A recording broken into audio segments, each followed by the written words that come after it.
Salut à tous, aujourd'hui vidéo un peu spéciale vu qu'on va évoquer le cas de Niko Kovac sur ma petite série bilan de la saison 2020-2021. On peut pas parler de cette saison sans évoquer le coach de l'AS Monaco fraîchement nommé au début de la saison. À la surprise générale, parce que du coup c'est Moreno qui est entraîneur en début de saison et qui pendant la préparation est remercié pour voir arriver Niko Kovac avec pour un seul objectif, ramener le club en Coupe d'Europe. Mission qu'il réalisera parfaitement, vu que du coup il finira troisième du championnat et ira même du coup un peu plus loin en gagnant une place pour la Ligue des Champions potentielle. Ça dépendra forcément des barrages qu'on aura cet été. Il nous a même permis de rêver un peu à un moment donné d'aller chercher un titre suite à une très très bonne série de résultats. Malheureusement, voilà, la saison a été un peu longue et sur la fin, c'est plutôt sur la troisième place qu'on a lutté pour ne pas la perdre. Donc voilà, on va pour évoquer le cas de Niko Kovac.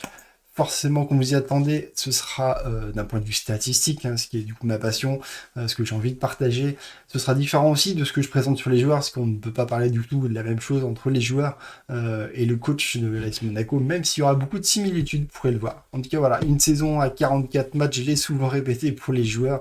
En tout cas, pour Kovac, c'est le maximum de matchs qu'il pouvait avoir. Du coup, il est allé au bout de la Ligue 1 d'une, parce qu'elle ne s'est pas arrêtée cette saison. Et en Coupe de France parce qu'il allait jusqu'en finale en jouant ses 6 matchs. On y reviendra, en tout cas un coach spécialiste des coupes. Malheureusement, pas spécialiste jusqu'au bout, parce qu'il n'y a pas une victoire. Un non-match en finale contre le PSG fait que du coup, il ne gagne pas une troisième trophée consécutive dans cette catégorie-là.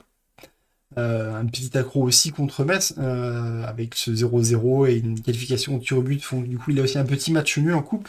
Sinon le bilan il est de 28 victoires, 7 nuls, 9 défaites, 86 buts inscrits, ce qui fait quasiment 2 buts par match, 45 buts encaissés pour 44 matchs. Forcément ça fait un but de moyenne encaissé par match. Concernant les tactiques utilisées par Kovac, je les ai regroupées du coup en 4 grosses tactiques. Forcément, un 4-3, on peut l'éclater en plein de petites tactiques sur comment ça va étirer les lignes. Et ensuite, du coup, une tactique qu'on utilise au début du match, elle peut varier en cours de match, suivant les remplacements, suivant la situation de jeu. Donc voilà, j'ai essayé d'être le plus simpliste possible et de résumer en fonction des différentes époques de la saison quelles sont les grosses tactiques qu'on a pu utiliser. La première qui a été utilisée, qui a été mise en place dès le début de la saison, qui est utilisée 7 fois sur les 8 premiers matchs, c'est ce 4-3-3, qui est du coup une des tactiques favorites de Kovac avant qu'il arrive à l'AS Monaco, qui souhaite mettre en place tout de suite. Malheureusement, ces tactiques du coup apportent pas des résultats. 4 victoires, 2 nuls et 3 défaites. Donc pas forcément des bons résultats, sachant que du coup le dernier match qui est fait sur ces tactiques, c'est contre Nice en Coupe de France et une victoire. Donc ça fait une victoire en moins, donc sur un début de saison très compliqué. Offensivement, 1,7 buts inscrits, c'est pas énorme, surtout des problèmes défensifs qui font que du coup il y a pas mal de matchs nuls et de défaites sur ce début de saison qui amènera le coach du coup à évoluer et d'aller chercher sur un des 4-4-2, parce que du coup il y a plein de déclinaisons aussi du 4-4-2, donc très rapidement, en début de saison il va aller varier sur ce 4-4-2 et permet d'avoir déjà de bien meilleurs résultats, qu'on peut le voir 18 victoires, 3 nuls et 4 défaites. Si défensivement c'est à peu près toujours le même nombre de buts encaissés, offensivement c'est largement meilleur. Ces tactiques en tout cas il y aura quasiment jusqu'à la fin de la saison, jusque du coup la mise en place du 3-4-2-1 qui était mis en place contre le PSG lors de ce déplacement au Parc des Princes qui a très bien réussi en tout cas. Et du coup, sur cette fin de saison, on va principalement utiliser cette technique qui nous permettra surtout d'avoir une très grosse solidité défensive. 0,29 buts encaissés, en tout cas sur ces 7 matchs, c'est très très faible. C'est surtout là où on fait nos clean sheets. Offensivement, c'est un peu plus compliqué. C'est sur cette fin de saison où on va chercher des victoires seulement par un but d'écart. Assez compliqué, mais en tout cas, ça apporte ses fruits et ses résultats.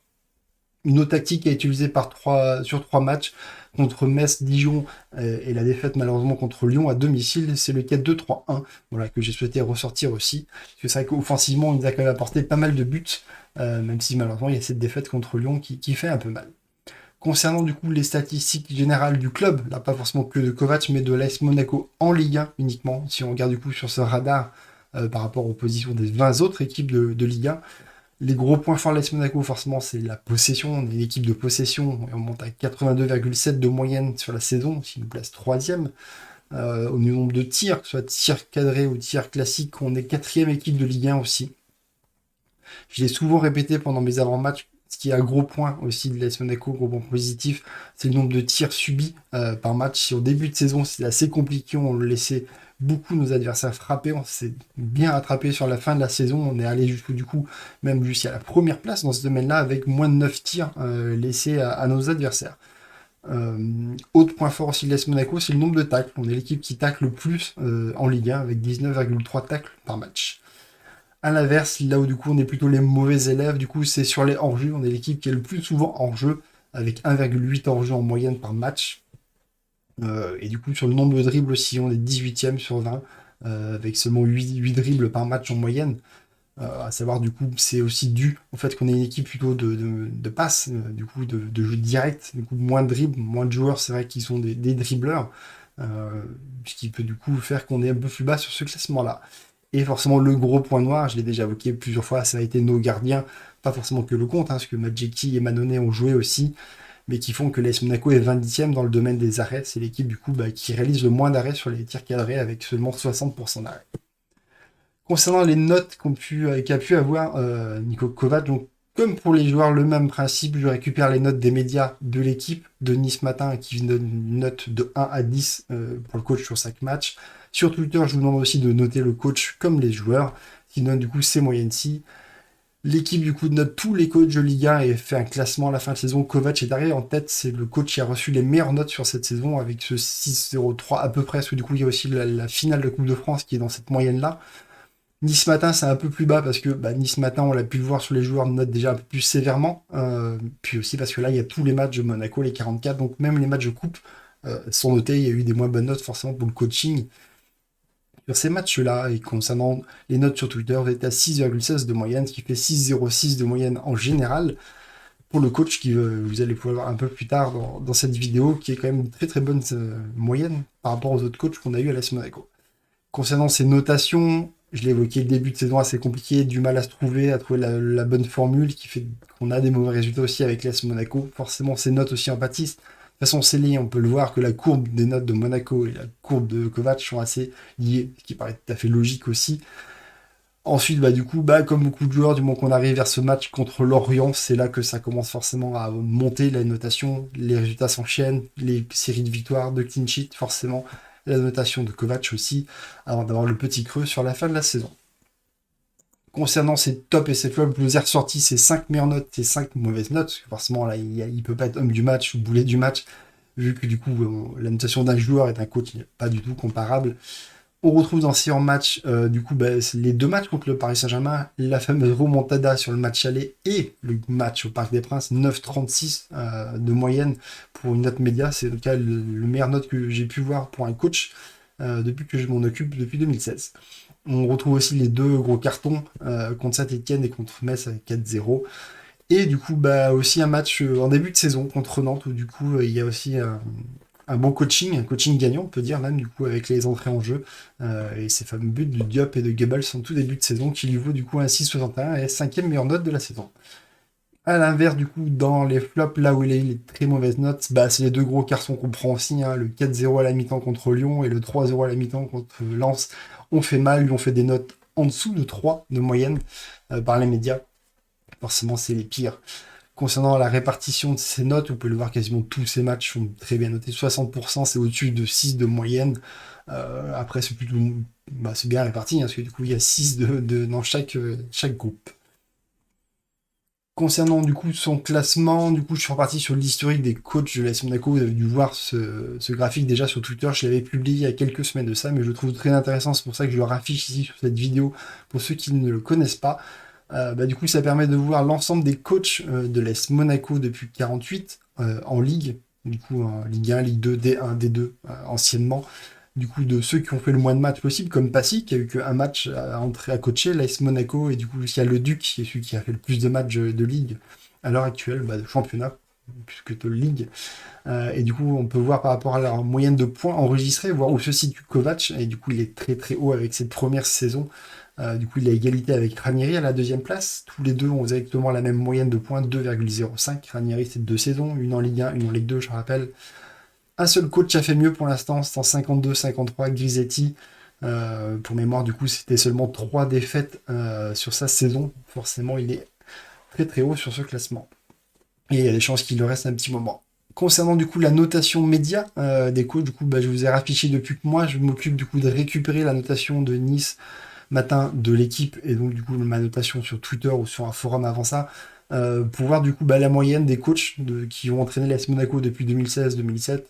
Je vous ai pas mis Passy sur un match où il a à peine 3 et quelques de moyenne sur ce match-ci, ça ne sert à rien de le mettre dans le tableau, ça permet de comparer Kovac sur ce 6,06 de moyenne par rapport aux autres coachs. Forcément, c'est en dessous des 2 premières saisons de Jardim, 2 premières saisons affichées, hein. Bien sûr, c'était pas ses premières saisons, mais c'est l'année du titre et l'année qui a suivi où il est encore très très bien noté.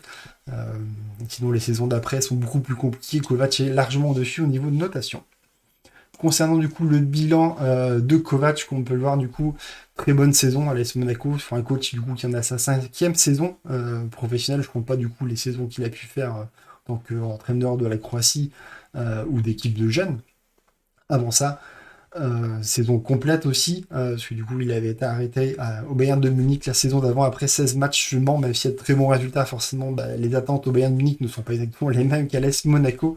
La saison précédente c'était un titre avec le Bayern, mais qui était quand même déjà beaucoup discuté par rapport à son style de jeu et aux résultats. On attend beaucoup plus au Bayern, comme je l'ai déjà dit.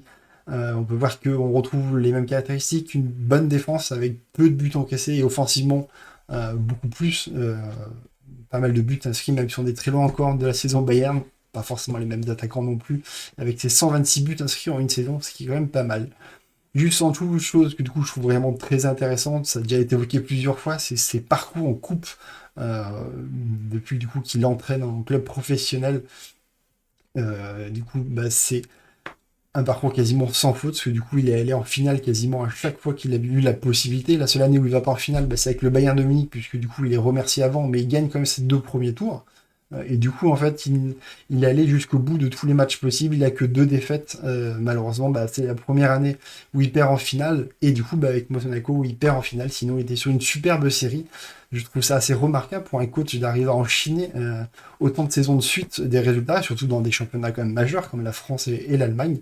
Donc j'espère du coup qu'il va pouvoir continuer et que l'année prochaine, il nous ramènera encore en finale. Et cette fois-ci, pour soulever le trophée, on peut l'espérer. En tout cas. Concernant du coup mon avis général sur Kovac, pour moi c'est une très bonne surprise. Parce que du coup j'attendais pas forcément grand chose de ce coach. C'est vrai qu'il arrive déjà un peu à la surprise générale, comme je le disais.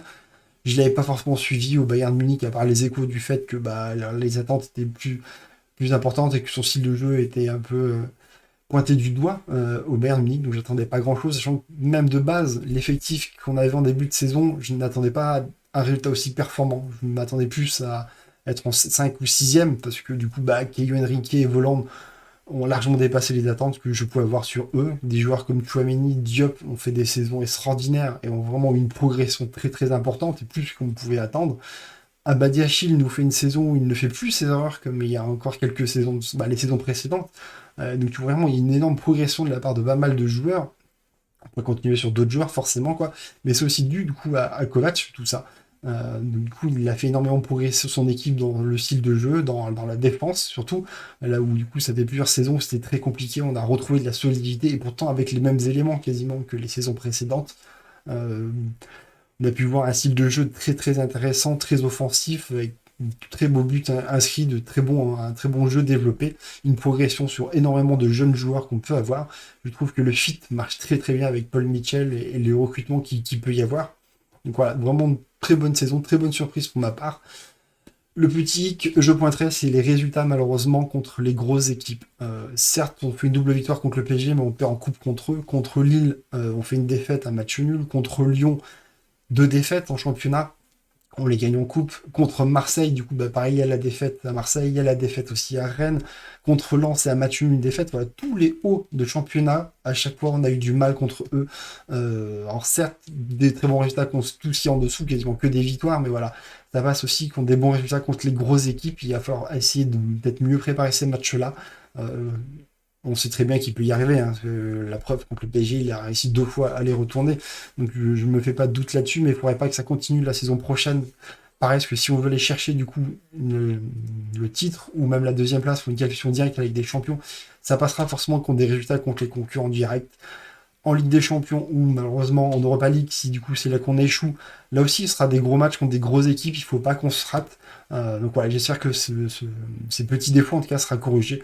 Je lui fais largement confiance là-dessus, parce que c'est pas un coach, même si c'est un coach qui a très peu d'échéance, c'est pas non plus un coach débutant dans ce domaine-là. Il a joué la Ligue des Champions en tant que joueur, mais aussi entraîné le Bayern Munich. Il a touché le niveau international avec la Croatie, donc voilà, je pense qu'il a largement l'expérience pour vraiment bien appréhender la saison qui nous attend, une saison très longue, très compliquée aussi, parce qu'il y aura énormément de matchs à jouer.